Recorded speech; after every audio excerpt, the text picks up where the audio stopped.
একজন যোদ্ধা যার দেহের প্রতিটি অংশে তরবারির আঘাত, বর্ষার খোঁচা, তীরের চিহ্ন ছিল, কিন্তু তবুও তিনি যুদ্ধক্ষেত্র নয় বিছানায় মৃত্যুবরণ করলেন। কিভাবে সম্ভব? যে ব্যক্তি জীবনে একটি যুদ্ধে পরাজিত হননি, তিনি শেষ পর্যন্ত কিভাবে এক অনাকাঙ্ক্ষিত ভাগ্যের সম্মুখীন হলেন।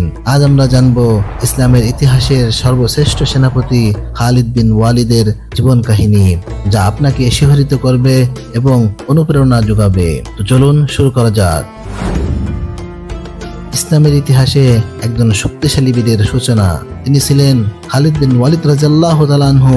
তিনি ছিলেন এমন এক ব্যক্তি যার নাম শুনলেই শত্রুরা ভয়ে কাঁপত, যার যুদ্ধ কৌশল আজও পশ্চিমা সামরিক একাডেমিগুলোতে পড়ানো হয়। তবে সবসময় কি তিনি ইসলামের পক্ষে ছিলেন? না, প্রথম দিকে তিনি ইসলামের বিরুদ্ধে অবস্থান নেন, এমনকি উহুদের যুদ্ধে মুসলমানদের পরাজিত করলেন। কিন্তু পরবর্তীতে তার অন্তরে এমন একটি আলো জ্বলে ওঠে যা তাকে সত্যের পথে নিয়ে আসে। ইসলামের শত্রু থেকে তিনি যেভাবে ইসলামের তলোয়ারে পরিণত হলেন। উহুদের যুদ্ধে তিনি ছিলেন কুরাইশের প্রধান কৌশল। তার বুদ্ধিদীপ্ত চালের কারণে মুসলমানরা বড় ধরনের ক্ষতির সম্মুখীন হয়, কিন্তু আল্লাহর পরিকল্পনা ছিল অন্য কিছু। মুসলমানদের নামাজের দৃশ্য দেখে তার মনে প্রথমে সন্দেহ দানা বাঁধতে থাকে, এই ধর্মের মধ্যে নিশ্চয়ই কোনো মহাশক্তি রয়েছে। এরপর তিনি একটি স্বপ্ন দেখেন, যেখানে তিনি এক বন্ধা জমি থেকে সবুজ ও উর্বর ভূমির দিকে যাচ্ছেন। তিনি বুঝতে পারেন এই স্বপ্নের অর্থ একটাই, তিনি সত্যের পথে আসতে চলেছেন। তিনি যখন রাসূলুল্লাহ সাল্লাল্লাহু আলাইহি ওয়াসাল্লামের কাছে উপস্থিত হন এবং বলেন, হে আল্লাহর রাসূল, আমি এত মুসলমান হত্যা করেছি, আমার ক্ষমা হবে তো?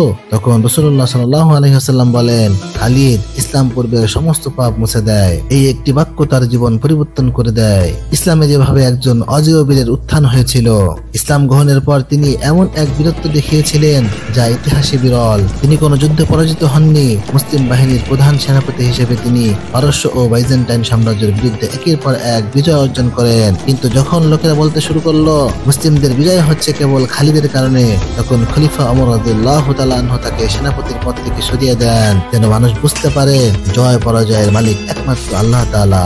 একজন বীরের করুণ বিদায় যেভাবে হয়েছিল, জীবনের শেষ সময় তিনি বিছানায় শুয়ে বলেছিলেন, আমার দেহের কোথাও এমন একটি অংশ নেই যেখানে তরবারির আঘাত নেই, অথচ আজ আমি যুদ্ধক্ষেত্রে নয় বিছানায় মারা যাচ্ছি। যে ব্যক্তি মনে করে সে যুদ্ধ এড়িয়ে জীবন বাঁচাবে, সে ভুল করেছে।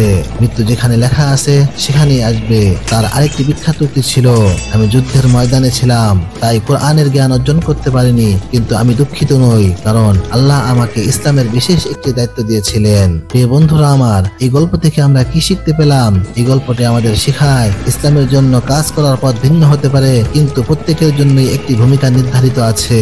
কেউ হতে পারেন জ্ঞানী, কেউ চিকিৎসক, কেউ সেনাপতি, কিন্তু সবার লক্ষ্য এক, আল্লাহর সন্তুষ্টি অর্জন।